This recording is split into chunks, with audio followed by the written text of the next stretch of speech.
Tidaklah terlalu susah untuk mencari hubungan antara kesuksesan dan kesetiaan.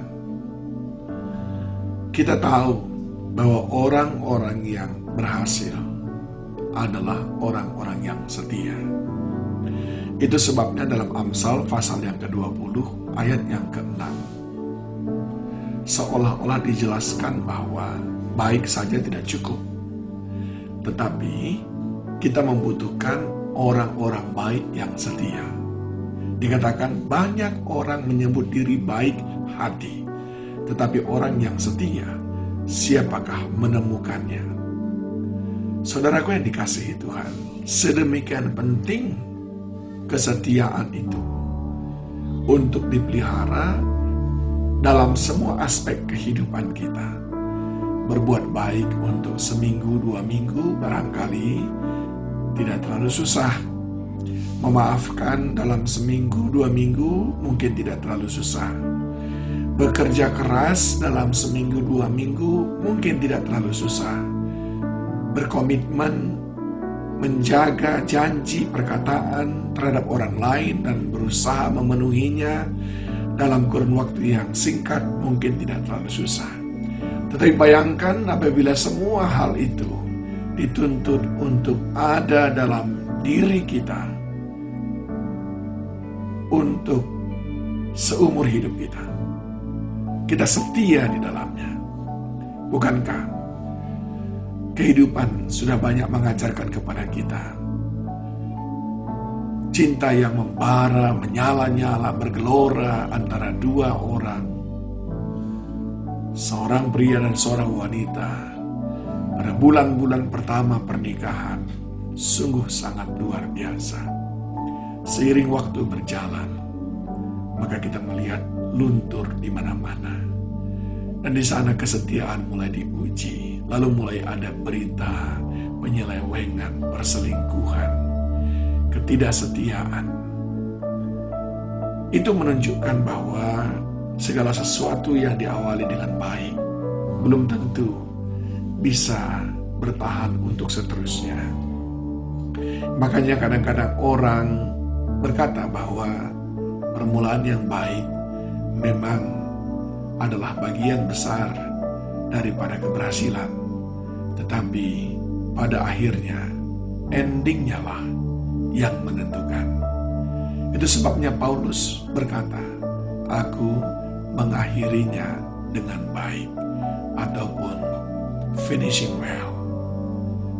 Dan untuk finishing well tentu perlu kesetiaan. Begitu juga saudara ingin diakhiri dengan baik semua yang saudara kerjakan. Saudara ingin hidup saudara berhasil dan berakhir dengan bahagia, maka dibutuhkan kesetiaan. Pada kesempatan ini paling tidak ada 2 area kesetiaan yang penting sekali untuk kita miliki. Yang pertama, sebagaimana dicatat dalam Matius 25 ayat 23, maka kata tuannya itu kepadanya, baik sekali perbuatanmu itu, hai hambaku yang baik dan setia. Engkau telah setia memikul tanggung jawab dalam perkara yang kecil, aku akan memberikan kepadamu tanggung jawab dalam perkara yang besar. Setia perkara kecil, Tuhan berikan perkara yang besar.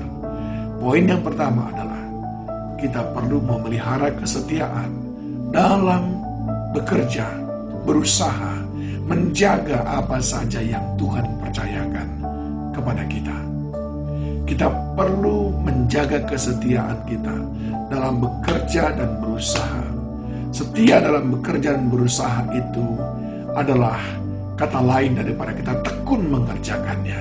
Kita tahu orang yang tekun pasti berhasil. Boleh saja kita memulainya dari hal yang kecil-kecil, tetapi kesetiaan kita, ketekunan kita dalam mengerjakannya, mengusahakannya, suatu saat akan membawa kita kepada keberhasilan. Dan saat itulah kita berkata, finishing well. Yang kedua, saudaraku yang dikasihi Tuhan, area yang kita perlu menjaga kesetiaan kita, sebagaimana dicatat dalam Daniel 6 ayat 4 dan 5. Maka Daniel ini melebihi para pejabat tinggi dan para wakil raja, karena ia mempunyai roh yang luar biasa, dan raja bermaksud untuk menempatkannya atas seluruh kerajaannya. Kemudian para pejabat tinggi dan wakil raja itu mencari alasan dakwaan terhadap Daniel dalam hal pemerintahan, tetapi mereka tidak mendapat alasan apapun atau sesuatu kesalahan, sebab ia setia dan tidak ada didapati sesuatu kelalaian atau sesuatu kesalahan padanya. Tadi kesetiaan yang pertama adalah setia untuk bekerja, berusaha, dan melakukan apa yang Tuhan percayakan kepada kita. Kesetiaan yang kedua adalah setia tinggal dalam pimpinan Roh Kudus. Setia tinggal dalam pimpinan Roh Kudus. Saudara harus tahu, tidak selalu Roh Kudus itu sejalan dengan saudara. Kadang-kadang dia memberitahukan sesuatu yang saudara tidak suka mengerjakannya. Tapi kalau saudara setia melakukannya, maka saudara akan berhasil. Tentu saja Roh Kudus memberitahu kepada Daniel, pilihlah masuk ke gua singa daripada engkau mengorbankan perintahku. Dan Daniel setia, walaupun dia tahu masuk ke gua singa adalah mempertaruhkan nyawanya. Daniel berhasil, sukses, karena setia dalam pimpinan Roh Kudus. Hamba yang diberitahu oleh Yesus dalam Matius 25 ayat 23 dipromosikan karena setia melakukan pekerjaannya. Adakah dua kesetiaan itu ada pada saudara? Mari kita berlatih untuk setia kepada apapun yang Tuhan kehendaki dari hidup kita. Tuhan Yesus menolong kita.